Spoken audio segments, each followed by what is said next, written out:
Hi, I'm Rex Sikes, author of Life on Your Terms, and you're watching my show, Create Your Best Life with Rex. My guests include some really brilliant people, great minds, who have tips and advice and suggestions and strategies and methods and principles and practices for you to transform your entire living experience and make it glorious beyond belief. So watch my show.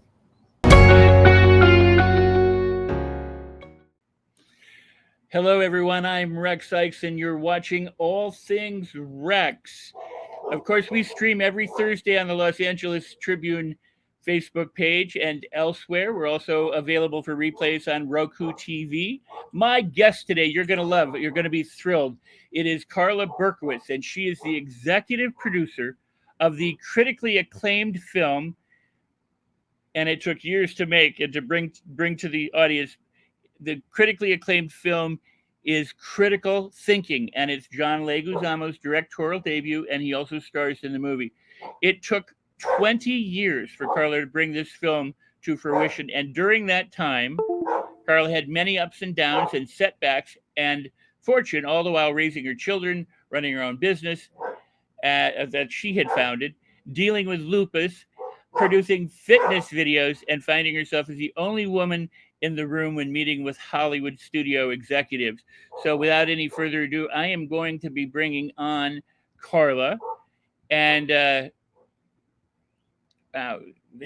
just have lots of computer issues. Sorry about that. Well, hey, Carla, how are you today? I'm super amazing. Thank you for having me. I am so glad that you're here. And the movie looks fabulous. It truly looks fabulous. I really like the trailer. I've yet to see the movie, but I really love the trailer. And let's talk about how you decided to make this movie, and so that the audience knows Critical Thinking is about chess, but that's not all it's about. You know, it's funny that you say that. I often tell people that you watch Critical Thinking not to learn how to play chess, but why. And it's not so much why to play chess, but why to have a mentor, and why the mentor is so important, and why it's so important for the mentor to be consistent, and why it's important for the mentor to provide a safe space for very intelligent, almost incredibly brilliant people, kids that have nowhere else to practice, whether it be chess or softball or just anything that they can use as a tool to get out of whatever hood, which is what they said at the time of this film. Get out and make something of themselves, and not grow up just because they were born into something. It doesn't mean that they have to become that thing. So it's a very important movie for that, amongst many other, beautiful messages, apart from the fact that it is a true story about people. We use their last names and first names, and what can I say? Hello, everyone. Well, that is awesome. Now, the first thing you said is the value of having a mentor. And in this case, these were, students, but that applies for anybody doing anything. I mean, you're in the film business, you've done a lot of things. When I was younger in the film business, I always wanted a mentor. I wanted somebody who could tell me what to do and what not to do. And so what you bring to the screen is the fact that these young people were fortunate enough, as you say, to find somebody that helped uplift them and essentially changed the entire direction of their lives. Yes, absolutely. So that person is Mario Martinez, who is the person that portrays Mario Martinez. And, he's a special soul, Mario. He taught at in 1997, when I first found this film. This school, Miami-Jackson Senior High School, was the worst school, I think, maybe in the country. I don't know. It was in the worst part of Miami. If you can only imagine what these kids' lives represented, in real time. And I found, I found that genius can come from the most, strangest and craziest places. And I found this genius in the most underrepresented school with the most underrepresented children. They were children at the time. They were 15 and 16 when I met them. And there was this incredible brilliance. And I said to myself, wait, who is playing chess in the world today? Where is all this genius coming from? And why is nobody caring? And another reason is why no one's illuminating it. So I had to. That's just it. That's just the genesis of it all. Well, that's amazing because, first off, it takes an open mind to discover this, because a lot of people may have seen exactly what you saw and didn't act on it, but you acted on it, and the rest is history. Although it took you 20 years, the rest is history because of your attitude. That's part of the actual flavor of the story, actually. In my opinion, I've learned to accept the fact that it took 20 years, 1/3 of my life, actually. I woke up on a Sunday morning the same way that every Floridian wakes up and looks at or Miamian and looked at the Miami Herald and saw what I saw, which was the magazine that came with the Sunday Herald. And the magazine had a cover of one of the boys portrayed in the film. I don't want to tell too much, because if your viewers have not seen it, I'd love for them to then, I don't want to, be a spoiler. But everybody else could have read the magazine and actually did read the magazine and then threw it away. I took it as, wait, what? Like I literally, my head exploded. I had like a quantum shift in my brain. And like I said before, like, who is playing chess here? And where's all this genius coming from? And that started I would say a 20-year, obviously, voyage. I enjoyed the journey, actually. There were times, of course, where it was, I didn't understand why it was taking so long. I do now actually understand. But at the time, I did. You are right. Other people would not have been open to it. This got me. This got me in my soul. It pierced me and under my skin and in my blood. Every kind of, everything that you want to say, it got me. And it could have been because I, too, am an immigrant.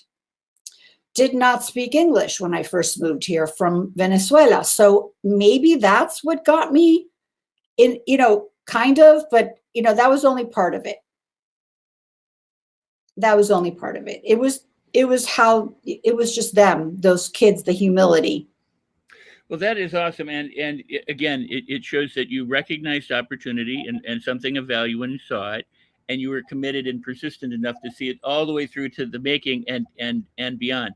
But before we go any further with that, because that is remarkable, I really appreciate that. Let's tell people where they can see the movie. Great. That would be great. So the movie is available pretty much everywhere. Amazon, Apple, Stars, Hulu, Vudu, pretty much Fandango, YouTube Movies. You can just like talk into your remote. Every single cable provider has it. Let me see. If you're in Canada, you can watch it on Netflix. It will be on Netflix United States in a few months. If you're in the universe, I mean, everywhere. The film is pretty much in every country, from South Africa to Nigeria to Japan to Indonesia to Taiwan. I mean, just everywhere. If somebody out there would like to know, or is in a country or a city and wants to find it, just DM me on the Critical Thinking Instagram, and I will, this happens every day. People will DM me and say, I live in Italy, or I live in France, or I live in wherever. And there is a distributor. It's in England. It's everywhere. I mean, there is a distributor everywhere. It is on Stars. especially on Stars. Yes, I'm reading a comment. Yes, Ashley, it is on Stars. That's awesome. That's awesome. And Yeah. Mo Rock is the publisher and owner and CEO of the Los Angeles Tribune, and says he recommends everybody sees this movie. Oh, well, thank you so much, Mo. I don't know you, but next time I'm in LA, we have a date. There you go. There you go. Which I hate to say was like a week ago, but I didn't know I was going to be in the LA a week ago, but next time. But you do travel a lot, and particularly for the film. For the film, I go wherever I'm wanted, because I feel like, honestly, I feel like this film has now gotten its legs, and I will explain to you why in a second. But I feel it has a higher and better use than just eyeballs on a film. It literally, I've been told by people I've never met, it's changed them, it's changed their world, it's changed the world. They see people that look like them, that were them, even though they don't play chess or they do play chess. It has a higher and better use, I believe, maybe for school curriculums or just any kind of teaching moment. I think that yes, Bobby Fischer was a great movie. Ashley, it was a great movie. Yeah, I can't. It's interesting. We actually share some things in common, like the casting director. Bruce Pandolfini, who is the teacher in the Searching for Bobby Fischer, who's portrayed. It was also in. I don't want to say too much, because again, I don't want to give it away. But knows Mario Martinez. They know each other very well, so it's a small chess world out there. So yeah. Just to be clear, could it have been anything other than chess? I mean, the value of a mentor, the fact that these children essentially got focused on something, could have been basketball or basket weaving or swimming. I mean, is it something specific about chess, or is it something specific about the relationship this mentor had and involved children in his interests, and because of that they found something to be excited about and then move forward and transform their lives? So that's a really good question. This is what I believe. I believe that I'm actually doing another movie on underrepresented kids that has about softball, but it's another incredible story. Girls softball team. But having said that, of course, a mentor, a movie like this, and needs a mentor, just like you're showing now, and a mentor that is giving them no judgment, lots of creative space to do what they do best.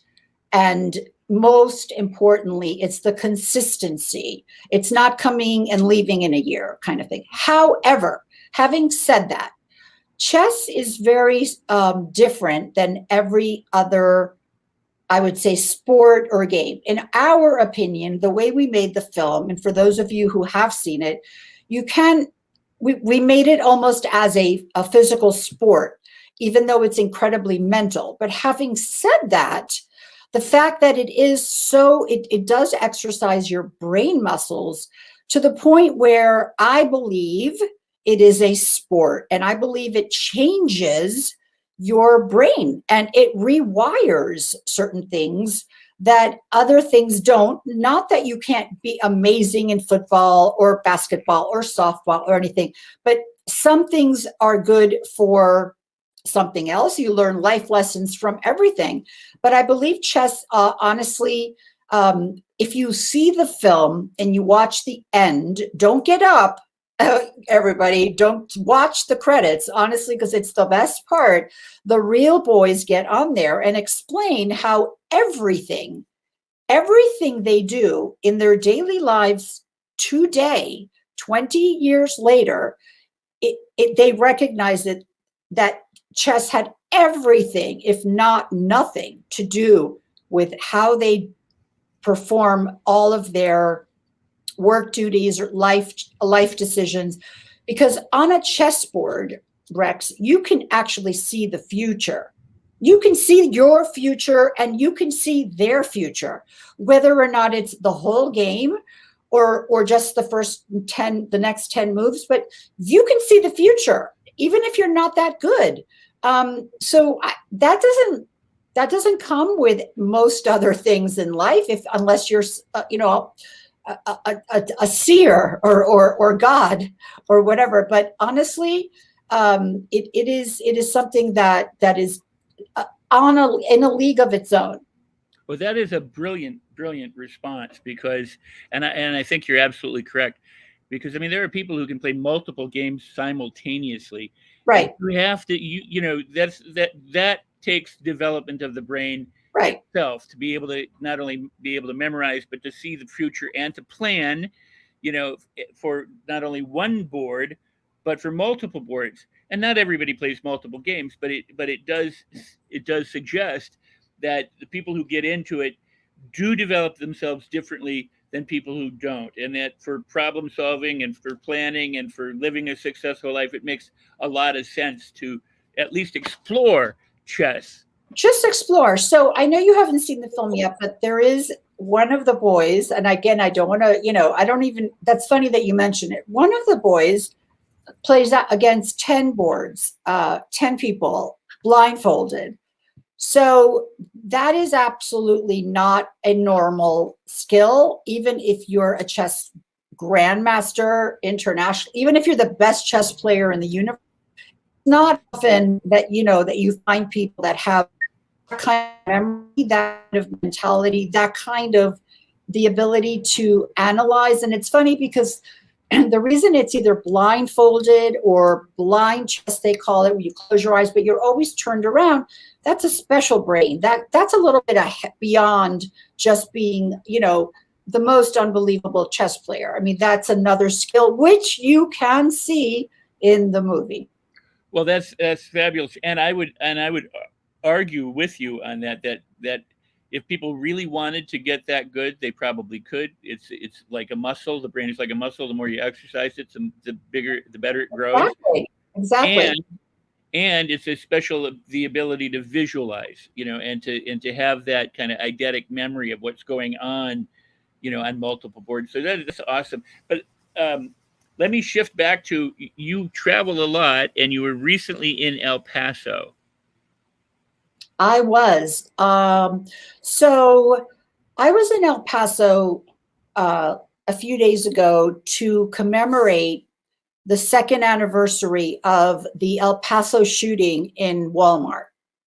So what happened, unfortunately, although I'm just so grateful to,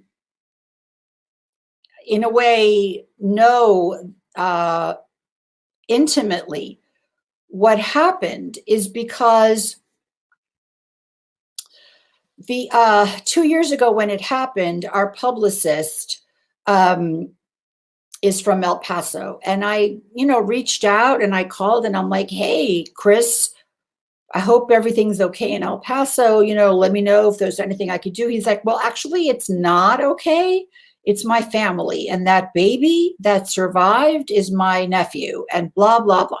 So anyway, it went on. And so they couldn't have the festival last year. So this year they had it. And they, of course, there was no other film in their mind that portrayed the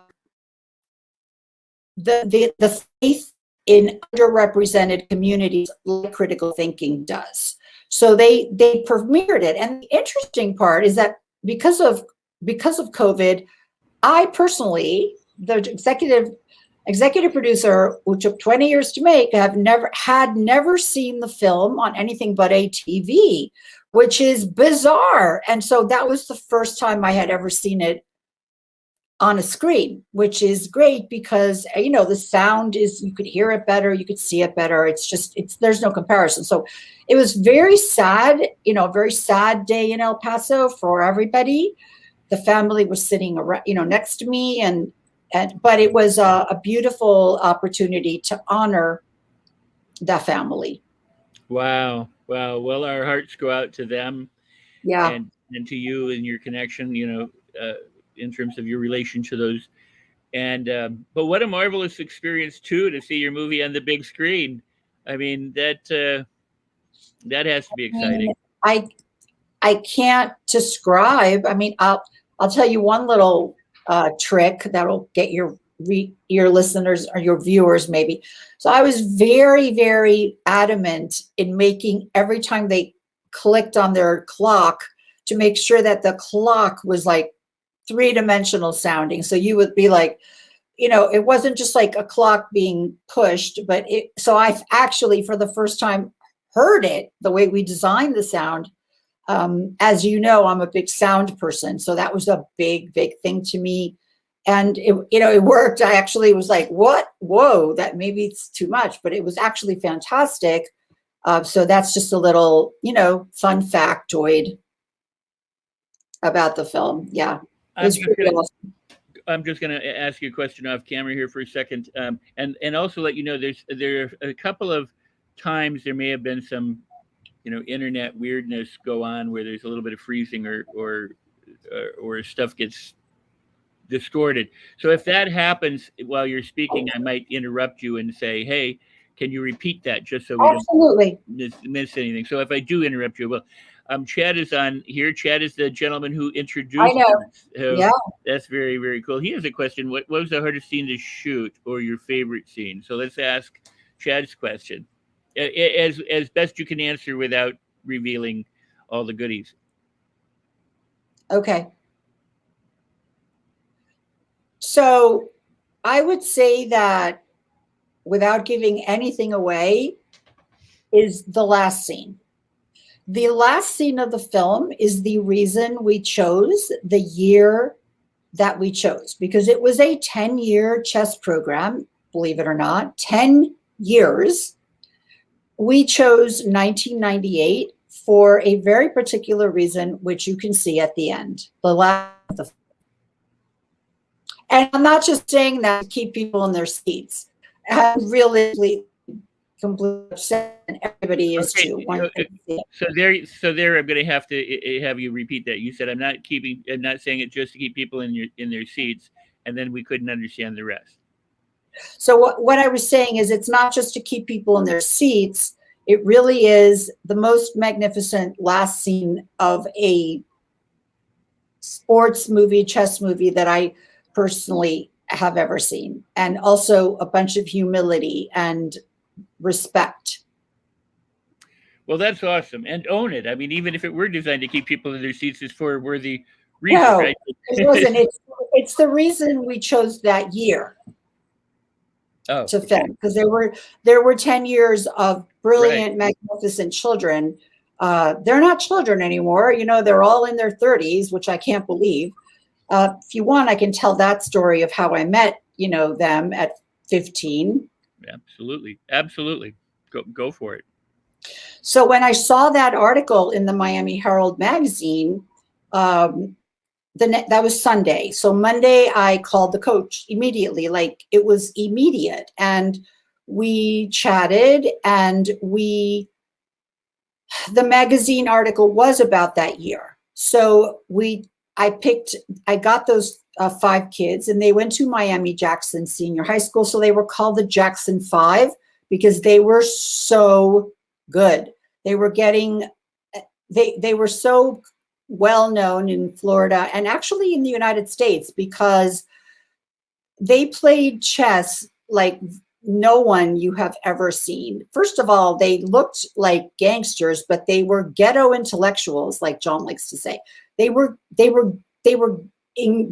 gangster geniuses that used their minds as their weapons and pretty much intimidated all of the preppy, schools from all over, not just the state, but the country, by the way they looked and the way they played. So it's simply astonishing. That's what got me also. But yes, that's that to answer his question. That is my favorite scene and the hardest scene. Yeah.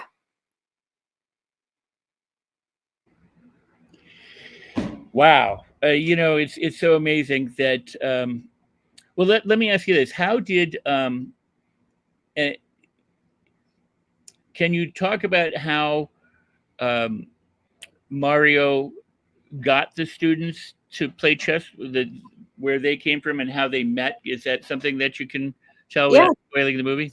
So before I answer, I must add something to the last question. I just Okay. want to let everybody know, and you as well, that every chess game played in the film was the exact chess game that was played, including that one, that was played in real life. So in chess, there's a, you write, there's a language. So everything was written down.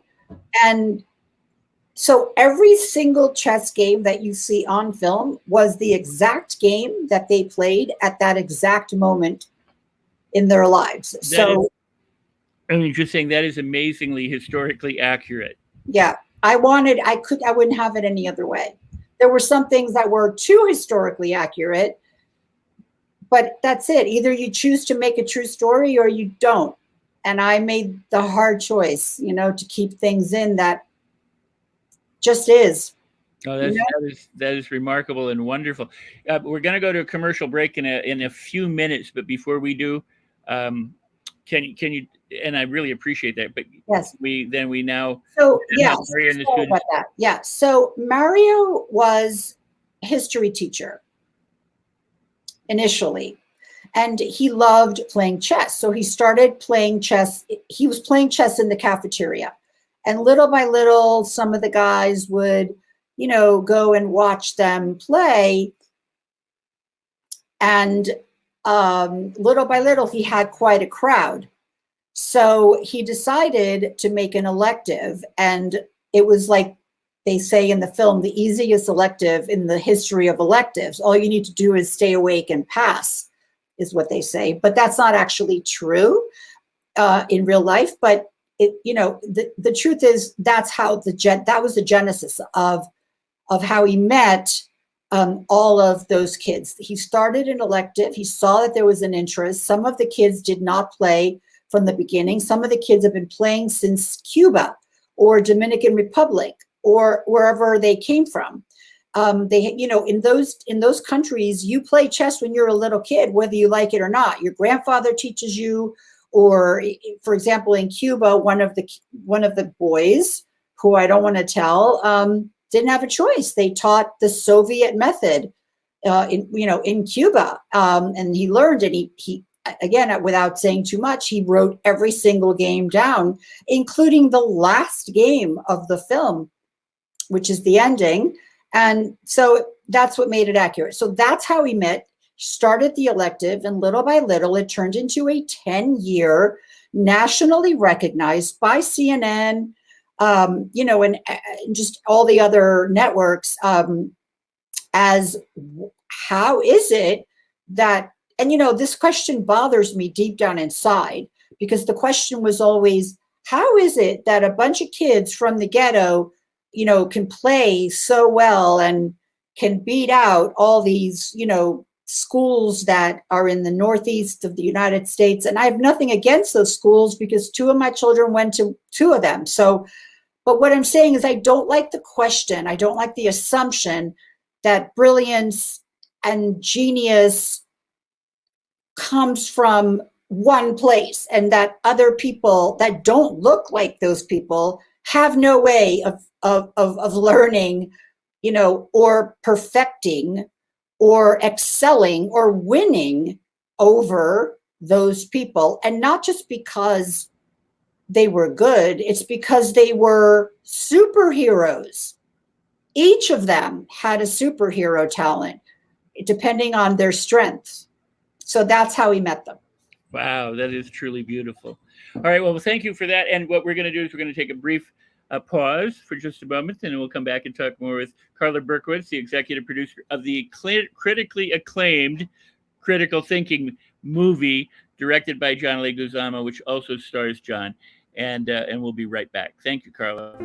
Hello and welcome to the Los Angeles Tribune. Since 1886, our name has been a part of the world of journalism.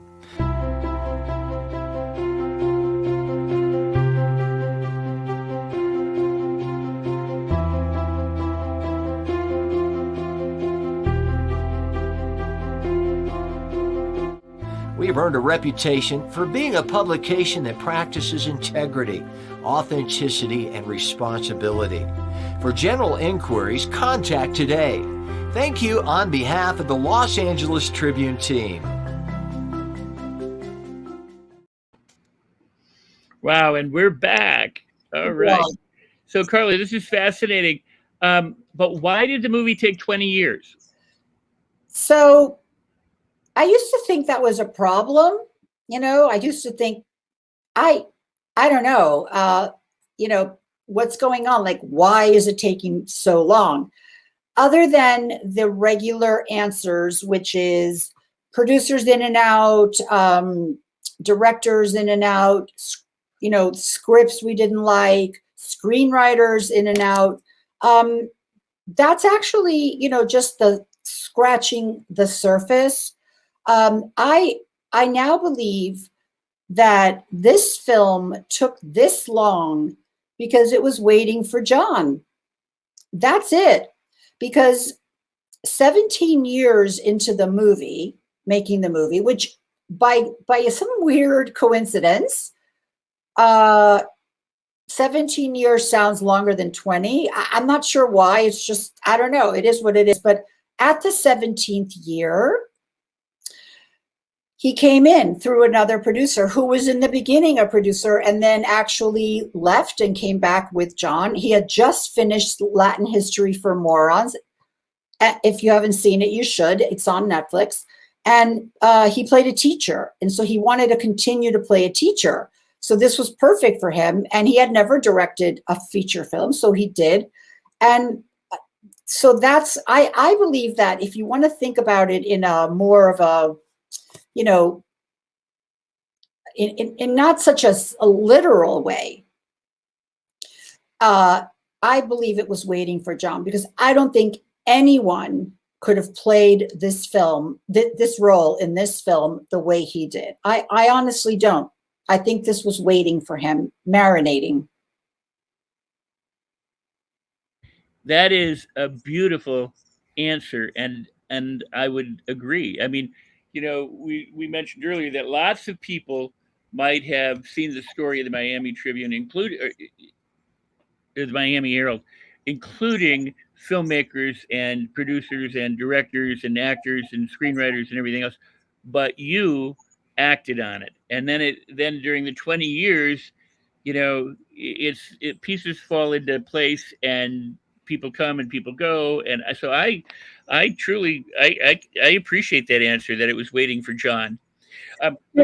There's also another answer which has to do with me, which is the truth, the bare naked truth, which has nothing to do with pretty allegories like I just said. Looked at these when they were 14, 15, 16. I looked in their eyes and I said, trust me, I will get it made. Just trust me. And because I said that, and I looked in their eyes, and these were, again, these boys in the hood, what they had never seen or anyone like me who cared so much about them for so long.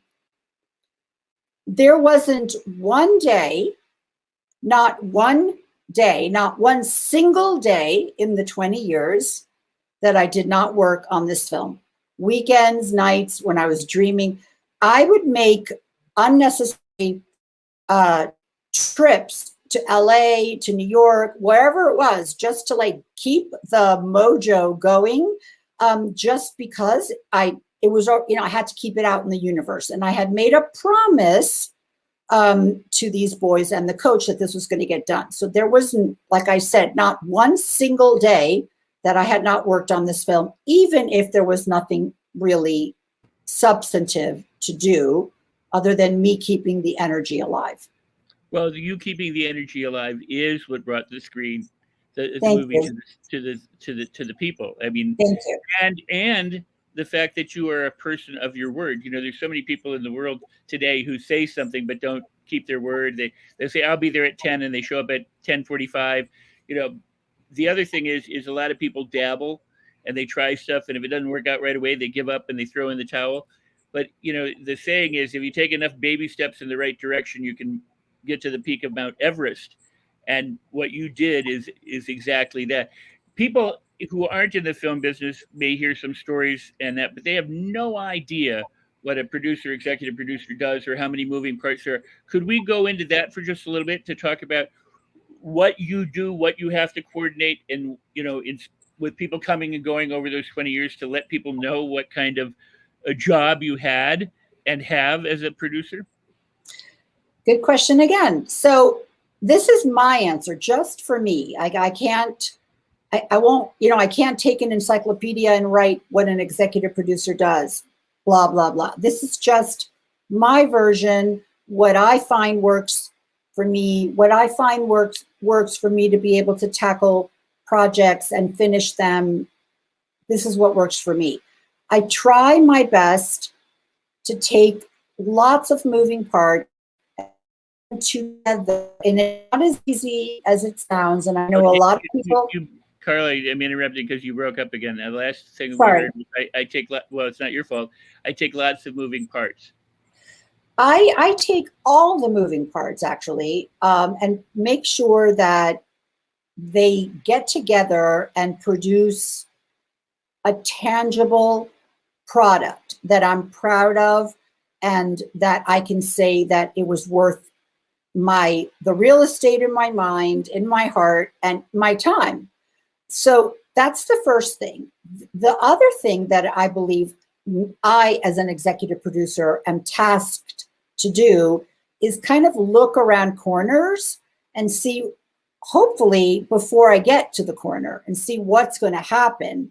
And then try, if it's good, allow it to happen, open the doors for it to happen. And if it's bad, try my best to either mitigate it or for it not to happen. That doesn't mean that stuff doesn't get through, but I try my best, like I said, to mitigate or eliminate the possibility so that the creative process continues to flow, not just from me, but from the actors, the crew, the people that are filming it, the DP, the director of photography, the cinematographer, all of the people that are under me. And I don't mean in the sense of that I'm the big boss. I'm saying, they don't have those responsibilities. They have an actual responsibility. Mine is to make sure that everyone does the best work that they possibly can. And if there's an issue, I deal with it. And I hope that I make it better so that we can just, kind of move on. And basically the way I see it is everybody has ideas, but not everybody can actually make a tangible project out of an idea. And then that's not the end. That's actually the beginning, a tangible project that you can touch. Then you have to sell it. So then that's still my responsibility. And so that's pretty much what I can encapsulate into this in this answer without going on for another hour about what I've done. Well, and you could. I mean, you probably a couple of days worth of conversation, given that you worked on it every day for 20 years. That but I mean, there are potentially hundreds of people who are involved, or even more than that, who may have come and gone, and then you have all the departments, and their heads and the people who work for them. But I loved what you said, that there are people who have actual responsibility in a particular area, and your job is to oversee all of them and coordinate all of them, make sure everything is working right.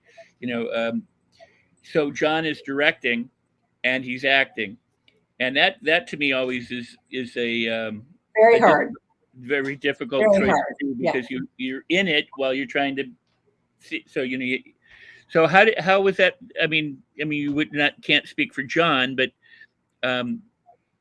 how many, like, how long a shoot was it? First off, let me ask that. Well, it was only 20 days. For each year that you put into it. Exactly. So there are a lot of 20s. John was in almost every scene. It's very hard to direct and be in almost every scene.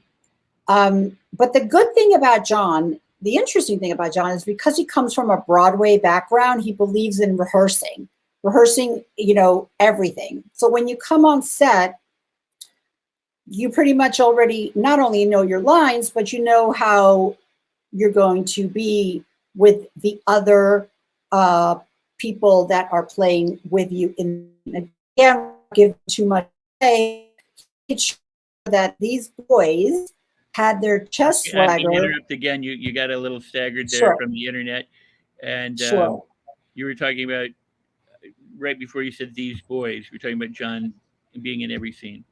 So John being in every scene was very difficult for him to direct it as well. And I think he did an amazing job, because it was hard, because some people direct and are in some scenes, but he was pretty much in every scene. So, but what I was saying, and I don't know if I was cut off by, the internet gods, but John comes from a Broadway background, and he believes in rehearsing. So by the time these boys were on set, they knew it better than anything that they've ever known in their lives, including the chess swagger, which is important, because if you've played chess, there it is. There's a big chess swagger face right there by Marcel. Yes.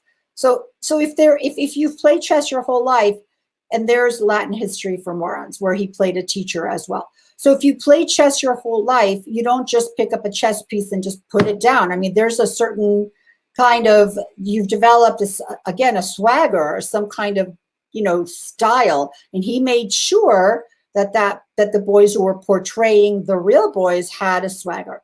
Also, what was difficult, and yet he managed to do it, don't forget that the real boys had known each other. That is the last scene in the film, which I will not talk another second about. But there was a very interesting dynamic between the boys that portrayed the boys. So the actors, everybody says, were like such a great ensemble cast, just like the real kids. They had known each other forever and played chess, traveled together, pretty much did everything together, and developed a very close bond, which is almost inimitable. And these four boys, with another one that's, is missing, which comes on later, they developed that bond. And nobody believes me when I tell them that they had never met until they got cast, and they met in Miami. So for the first time. Well, that's awesome. That is truly, truly awesome. And it's the reason why I asked how many days it took, and and you said 20, and that John believes in rehearsal, which is awesome, is because there are so many moving parts, and then you get to the set, you got the screenplay, you start shooting, and it almost never goes exactly the way you planned. I mean, now you're really thinking on your feet, and you have to make adjustments or things change. So, for anybody to make any movie, I'm almost always like, wow. But when somebody makes a really critically acclaimed great movie and does it, in a compressed time, I mean, it's a lot to deal with. Well, there was a reason that, we did it in 20 days really fast. And then we did post-production. We finished the movie pretty much in 5 months. We wanted to give it to the festivals, which we did. And that was 2019.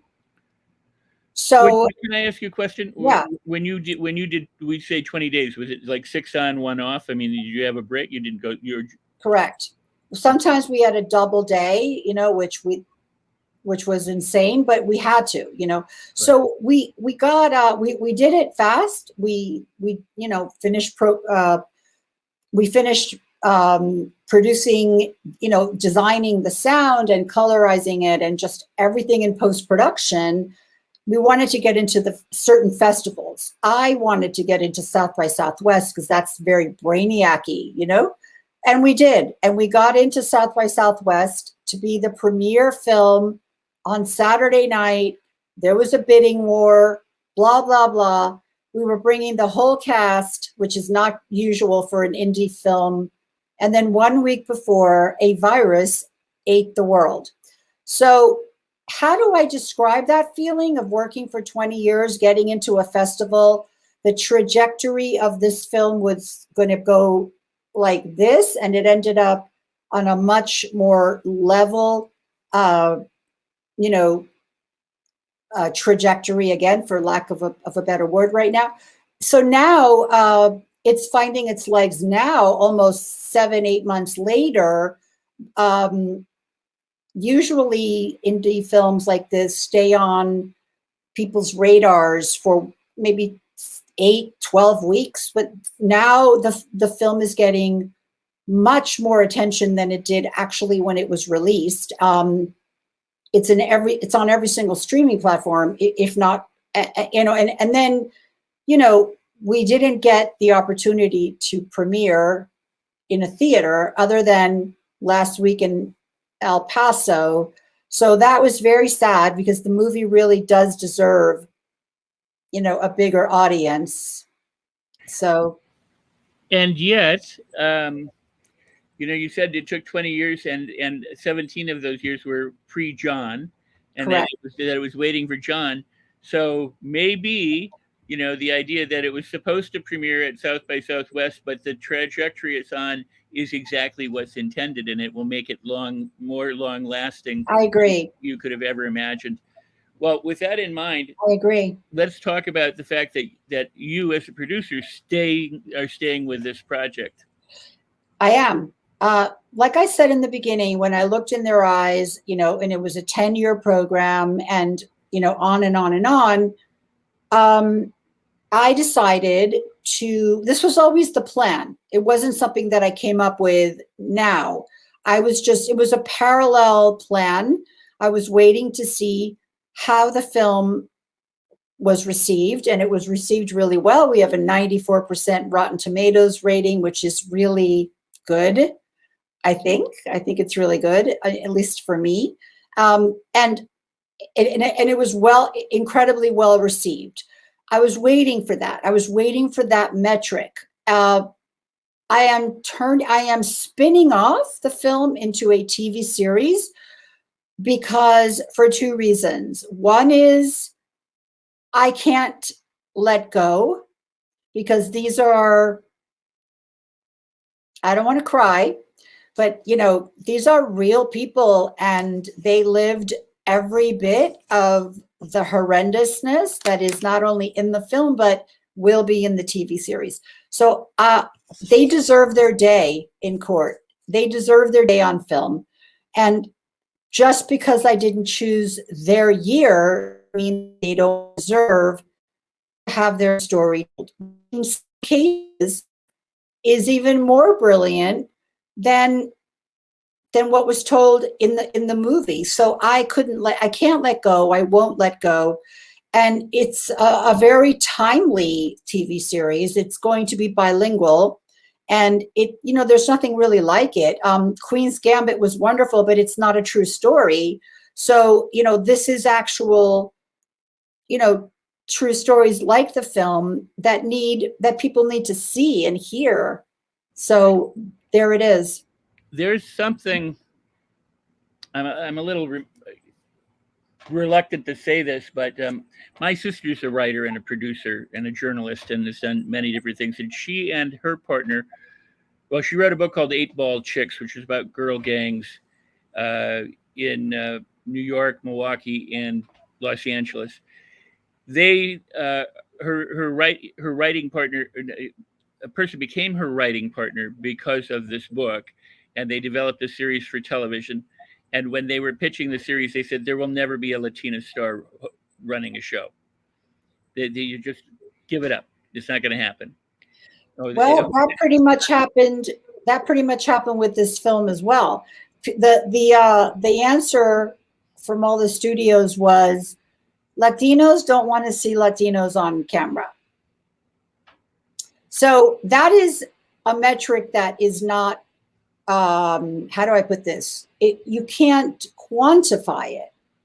You can quantify a Latino singer by the amount of downloads or records or, CDs or whatever they sell, but you cannot quantify what somebody is thinking or wants to think. So for them to have said that, not just to me, but to John, it's really quite insulting. And not just insulting, I don't really care what they said, obviously, but it's very naive on their part, and they almost sound ridiculous that they shouldn't have the jobs that they have if they can say such a ridiculously shallow and untrue, sorry everyone, but untrue story. I mean, there are Netflix especially, well, I don't want to say Netflix especially, but Netflix in particular, and pretty much all the streamers, everyone is looking for content about Latinos and Latinas these days. And we have the ability to provide for them a famous, critically acclaimed film to back it up, you know? So I kind of always say, just remember the movie Fame, you know, in the 80s. And that's pretty much my template. They took a very successful film and made a TV series because it's a true story. So they didn't have to do anything other than tell it. And that's pretty much what we're doing. And, you know, that's it. So that was said to me many, many times. Wow. Well, you know, and things change, and obviously you're helping things to change and to bring them. There it is. Yeah. Absolutely. So the 9 years, the other 9 years, can you share anything about how that will unfold in a series? Yes. I decided that we were going to straddle the centuries because we are going to use the same stories, not the same 5 boys in the movie because their stories are already told, obviously. We're going to tell the other 9 years. I'm not sure how that's going to happen in 9 episodes, 9 seasons, 3 seasons. I'm not sure as of now, but I know that we're going to use the other people. But we're going to do it in the 2020s because now people play on their phones. I do when I'm bored.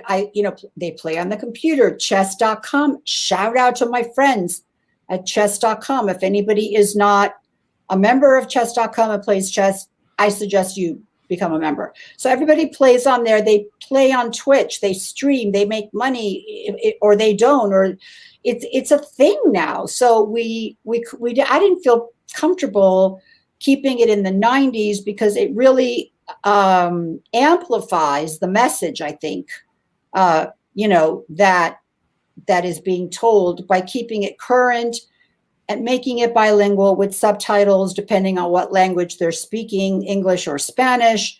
And I just thought it would be best to keep the true stories, but bring it into this century. So that's about it that I can share. Oh, that's fantastic. That's fantastic. We have just a few minutes remaining. And people have been saying they'd like to see you and John on the show, and you and I talked about that before, and maybe we can help make that happen for the future. Yes, I will try. I promise I will try. Yeah, okay, cool. Well, that's great. Now,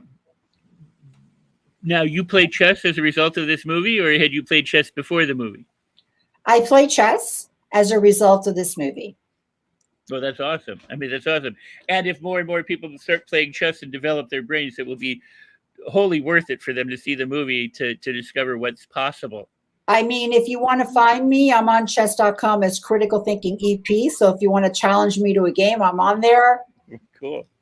I'm not that, I'm not as even close to being in the ranks of the people that I portrayed in the film, but I'm good enough, And again, you had said that the children in this movie are now in their 30s, and they're continuing to play chess and do well with themselves. I mean, that in and of itself. Well, I have to say, in all fairness to the 10 years, every single one of those kids, every one of them, girls, guys, whatever, they got out. They literally, and you know what I have to tell you, they all they all said that chess was the reason they got out. They got out because their brains formed differently. They started making decisions based on consequences. They started making decisions based on thought processes that they didn't have before, and they anticipate before they move,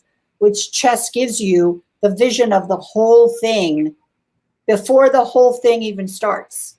So, you have to like find your opponent, which is, it could be in chess, it could be in an office, it could be, you know, in a relationship. You have to find their strengths or their weaknesses, and you know, and act upon that.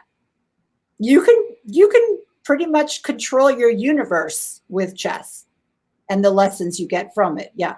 I am so glad you shared that, because I don't think people fully realize the benefit of chess, but the fact that, you know, your thinking is different, the way you approach people is different, you know, finding strengths or weakness. I mean, it's just everything that you just said right there, is what most of us hope we could do, and many of us never get around to actually transforming ourselves this way. And yet, because of a mentor, because of their dedication, commitment to the game of chess and the actual playing it, they were able to transform their minds, Yes. their lives, and continue well forward, you know, in their lives. And that's truly beautiful. That is truly beautiful. And if something like chess, which you could, you know, you can play, like you said, on the phone, or you can pick up a set for a couple dollars, like maybe in the dollar store or something, and use it to transform your life. What an amazing opportunity that I did. It happened to me at 60. I mean, I my way of controlling my universe has amplified exponentially, and I kind of use it in every single aspect of my life, which is kind of scary to everybody around me, but I've learned to anticipate before I say anything or move or do whatever. So I recommend it for everybody. It doesn't matter your age. So, well, that's awesome, and we're going to have to part ways here. But I want to give you the final word, and I want to remind everybody that it's everywhere. They can see it on almost all the streaming platforms, and they should. I'm going to watch it tonight. I know Ashley said she's going to watch it tonight, and other people have said they're going to watch it. So this is awesome. So I am so appreciative you've been here, and I don't know if Ashley just had a question or a comment, but I want to give you the closing word. I just want to say that this was not a labor of love. It wasn't that at all. It was a labor of, it had nothing to do with me. It had to do with these boys. It had to do with the fact that I promised 5 kids from the inner city who used to go hungry to get to school to play chess after school, before school, during school. I promised them. So it wasn't because of me. It had nothing to do with me. It had to do with them, and to finding my North Star, which was them. And I just want to say that they all say to me that I changed their lives, but they're wrong. They changed my life. I became a different person when I met them, and I have remained a different person since I met them. And I just also want to add, when you see this film, whoever does from your audience, go onto our Instagram, Critical Thinking Movie, or our Facebook, and just let me know your favorite scene, or let me know what you would like on the TV show, or just communicate with me. I run all the social media. Crazy, I know it's not the best use of my time, but I don't want anybody to speak in my tone. I run everything. I see everything. It doesn't go through anybody but me. So now that you've known me for the last 59 minutes, contact me through there. I will always contact you back, excuse me. And that's it. And thank you for having me. I'm really honored, and I'm very appreciative. Well, I'm honored to have you. The audience doesn't know, but we did a Clubhouse discussion about a week ago, and we wanted to do this show as well. And I'm so pleased to have had you in both these conversations. And you know, again, what you said in closing about it not being a labor of love, but because you had made a promise or commitment to people, and you had found your purpose. I mean, in terms of helping these then children move forward in their lives, is truly amazing. And all of us can stand to learn from that, from your example. So I do really appreciate that. I'm so glad. Thank you. And we'll do more. So thank you so much, Carla, for being here today. You're welcome. I appreciate you, and I encourage everyone to see the movie Critical Thinking, and And the other thing is, not many people will say, hey, I'm handling my media, reach out to me, let me know what you think, and I respond. So that in and of itself is an amazing opportunity to connect with you and let you know just how much the movie has impacted them as well. So thank you so much for You're welcome. being here. Thank you for having me. Awesome. Thank you. And that is Carla Berkowitz. And that's my book. But that was Carla Berkowitz, the executive producer of critical thinking. And do watch the movie anywhere you can. Watch the movie, and my book. That's Life on Your Terms. And if you get the book from Amazon, you get the paperback or the hardcover, just go to my website. It's rexsikes.com, and then you'll see the book. Click on that. There you go. Go to that website, and you'll see the book. And with your receipt number from Amazon, put that into this special place where it says receipt number. It's all very self-explanatory. And I'll send you a $497 bonus training on mastery and how you can learn to master skills. And if you get into chess, this is the perfect training for you. It's called the Mastery Loop, and it's how we master any skill in our lives, including our thinking, our feeling, and our behavior. So go get the book and go get the training and watch the movie. Now you got a picture with my website. Okay, so drop my website. Thank you. And hey, I've got great guests coming up in the future. We live stream every single Thursday, 3 p.m. Pacific, 4 p.m. Mountain, 5 p.m. Central, 6 p.m. Eastern, and wherever else you are in the world, you just adjust for that. And I've got great guests coming up. I know you've loved Carla. I have certainly loved Carla Berkowitz. I'm so thrilled to have had her on the show today. So come back every Thursday. And most importantly, if you're watching this on Facebook or YouTube or wherever you're watching it, if you can comment. If you can hit the like button on either side, hit the like buttons wherever they are. And please share this show. Share this to all your friends and your family. Tell them about it and help get the word out about all things Rex. The Los Angeles Tribune, I thank immensely for the opportunity to do this show. So let's extend the reach and bring more people into the fold so they can meet guests like Carla and all my remarkable guests. So I'm blessed to have that opportunity. And one of my favorite thoughts of the day is, if you consider everything a blessing, everything is a blessing. It's your mindset and your attitude. All right. So thank you very much. And with that, I'm Rex Sikes. If you've been watching All Things Rex, I invite you to celebrate everything. That's it, everybody. You've been watching Create Your Best Life with Rex. I hope you will apply the powerful principles and practices you've learned in today's show. And also click the links below to go to my website and my guests. There's powerful programs, principles, and practices waiting for you when you click those links. Do it today and create your best life ever.